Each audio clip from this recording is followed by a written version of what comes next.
For the last few weeks, we've been in the same chapter of Luke, and they're harsh readings. I think if you have that sort of stereotypical image of, all right, who is Jesus and what sort of a person he is, going back to being in the 90s, people would have the WWJD. They don't have Luke 12 in mind when they're thinking about sort of that form of Jesus. I've come to establish peace? No, rather division. What? To divide mom against daughter, son against father, these 3 against 2, 2 against 3. It feels off, right? When we ever have those situations, of course, we need to chew on it a little bit. And the fact is that the Lord does not deal in facades. He does not deal in fantasies. He deals in reality and rawness.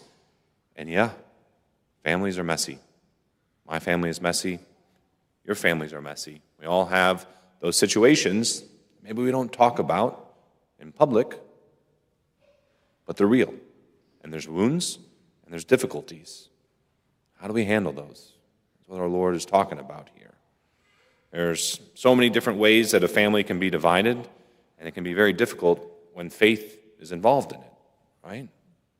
I had classmates in seminary whose families weren't exactly excited about them studying to be priests. I can think of one in particular where it was a huge cause of distress. It was an immigrant family, and they'd come to this country to give their children a chance to live the American dream.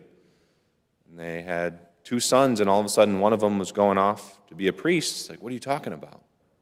I think there might be a little bit where obviously a parent hopefully wants the best for their child, and they were worried about whether or not true happiness could be found for their child in a very special vocation of priesthood. But it made it a lot harder on his journeying through theology. And thank God he's a priest now. But I can think of other situations. I can think of some young ladies who I think even have a more difficult time, where sometimes they might express to their parents, yeah, I'm thinking about being a nun. Non-negotiable. That's not happening. You're not going to do that. And parents can sort of get in the way of the Lord's will for their children's life. As we talked about a couple weeks ago, it's not my plan, it's not my will, but God's. And when we're staunchly locked into ours, yeah, that can't be good. I did a wedding not too long ago where the groom was converting over to the faith. And faith is something that people are very, very passionate about. And his family did not take it so well that he was becoming Catholic. And it was a burden that he carried. It was something that was very hard because it caused so much friction. He's discovering some beautiful aspect of coming to know the Lord in a new way, going through OCIA and all these different things, but at the same time, it was causing so much friction with the people that he loved, right?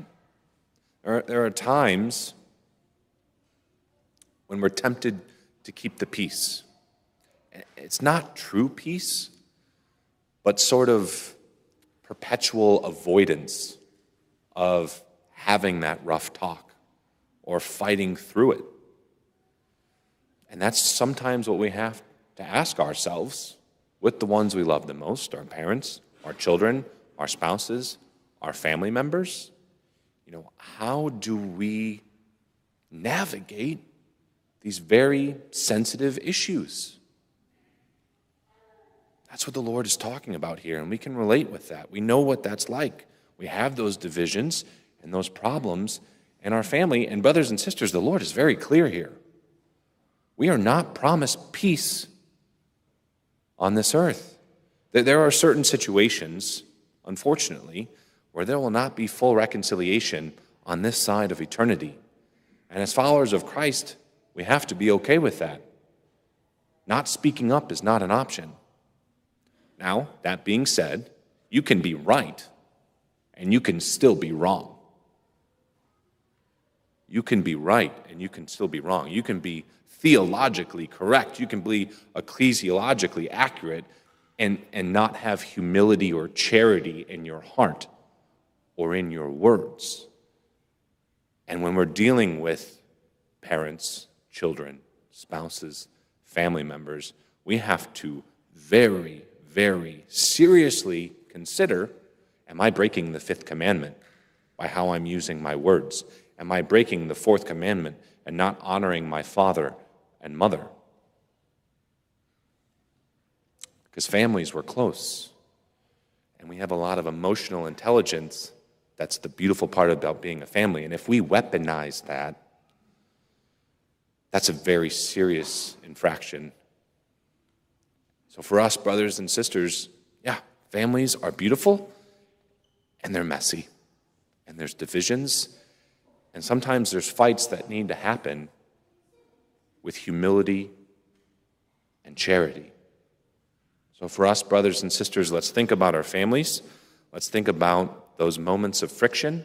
Let's think about those conversations we need to have, and maybe the ones that we need to just pray for. And ask the Lord, through the grace of this Mass, to give us true peace through humility and joy. And in that, the Lord can bring others to Him.